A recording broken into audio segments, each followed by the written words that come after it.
ಮಾಡ್ತಾ ಇದ್ದಾರೆ. ಈ ರೀತಿ 16 ಪ್ರೋಗ್ರಾಮ್ಗಳು, ಲಿಸ್ಟ್ ಆಫ್ ಪ್ರೋಗ್ರಾಮ್ಸ್ ನಾವು ನೋಡ್ತಾ ಇದ್ವಿ ಬೆಳಗ್ಗೆ ಪತ್ರಿಕೆಯಲ್ಲಿ, ಅಬ್ಸರ್ವ್ ಮಾಡ್ತಾ ಇದ್ವಿ.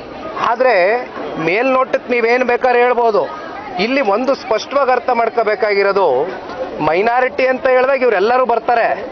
ಆದರೆ ಪ್ರತಿದಿನ ಇವತ್ತು ಈದ್ಕ ಬಿರಿಯಾನಿ ತಿಂತವರು ಮುಸಲ್ಮಾನರು ಒಬ್ಬರೇ. ಈದ್ಕ ಬಿರಿಯಾನಿ ಮುಸಲ್ಮಾನರು ಒಬ್ಬರಿಗೆ ಕೊಟ್ಟಿರೋದು. ಮಿಕ್ಕಿದ್ದು ಬೌದ್ಧರಿಗೆ, ಕ್ರಿಶ್ಚಿಯನ್ಸ್ಗೆ, ಮಗದೊಂದು ಇರ್ತಕ್ಕಂಥ ಜಾತಿಗಳಿಗೆ ಉಪ್ಪಿನಕಾಯಿ ನೆಕ್ಕ ಕೊಟ್ಟಿದ್ದೀರಿ ಅಷ್ಟೇ. ಇದು ವಾಸ್ತವಾಂಶ. This a real fact. Nikhil Kumaraswamy ಅವರಿಗೆ ಬಜೆಟ್ ವಿಷಯಕ್ಕೆ ಮಾತನಾಡುವಾಗಲೂ ಬಿರಿಯಾನಿ ಜ್ಞಾಪಕ ಬಂದಿರೋದು ಇದು ಸರಿಯಾದ ವಿಷಯ ಅಲ್ಲ. ಈ ರೀತಿ ಬಿರಿಯಾನಿ ನೆನೆಸ್ಕೊಂಡು ಬಜೆಟ್ ಬಗ್ಗೆ ಮಾತನಾಡೋದು ಇದು ಸರಿಯಾದದ್ದಲ್ಲ. ಬಿರಿಯಾನಿ ತಿನ್ನುವಾಗ ಬಿರಿಯಾನಿ ನೆನೆಸ್ಕೊಬೇಕು. ಬಜೆಟ್ ಬಗ್ಗೆ ಮಾತನಾಡುವಾಗ ಸ್ವಲ್ಪ ಮೆಚ್ಯೂರಿಟಿಯಿಂದ ಮಾತನಾಡಬೇಕು. ನಾನು ನಿಖಿಲ್ ಸ್ವಾಮಿ ಅವ್ರಿಗೆ ಹೇಳೋದಿಷ್ಟೇ, ಮುಸಲ್ಮಾನರು ನಾವು ಭಾರತದ ಈ ನಮ್ಮ ಕರ್ನಾಟಕ ರಾಜ್ಯದಲ್ಲಿ 14% ಇದ್ದೇವೆ.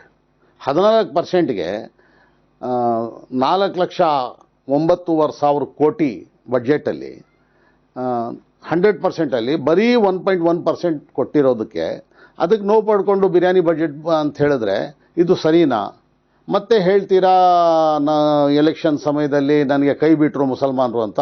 ಮುಸಲ್ಮಾನ್ಗೆ 1.1% ಕೊಟ್ಟಿದ್ರೆ ಬಿ ಜೆ ಪಿ ಅವರು ನೋವು ಪಟ್ಕೊಳ್ತಾ ಇದ್ದರೆ, ನೀವು ಅವ್ರ ಜೊತೆಯಲ್ಲಿ ನೋವು ಪಟ್ಕೊಂಡ್ರೆ, ಹೊಟ್ಟೆ ಕಿಚ್ಚು ಪಟ್ಕೊಂಡ್ರೆ ಇದು ಸರಿಯಾದಂಥ ವಿಷಯನ?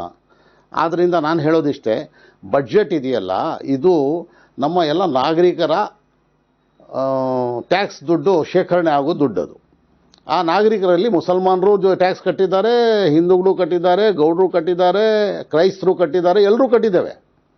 ಆ ಟ್ಯಾಕ್ಸ್ ದುಡ್ಡು ಶೇಖರಣೆ ಆಗಿ ಬಡ್ಜೆಟಲ್ಲಿ ಎಲ್ರಿಗೂ ಅವ್ರವ್ರ ಭಾಗನ ಕೊಡುವಾಗ ಬರೀ 1.1% ಕೊಟ್ಟರೆ 14% ಜನರಿಗೆ ಇದು ಅನ್ಯಾಯ ಅಂತ ಹೇಳೋ ಬದಲಾಗಿ ಬಿರಿಯಾನಿ ಬಜೆಟ್ ಅಂತ ಹೇಳ್ತಾ ಇದ್ದೀರಲ್ಲ, ಇದು ಎಲ್ಲರಿಗೂ ಸರಿ?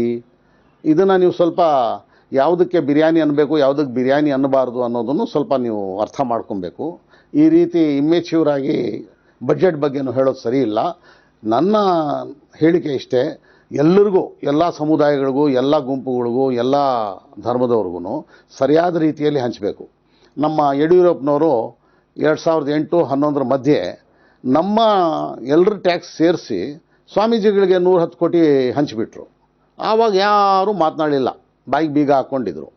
ನಮ್ಮ BJP ಶಾಸಕರು ಯಾರೂ ಮಾತನಾಡಲಿಲ್ಲ. ಖುಷಿ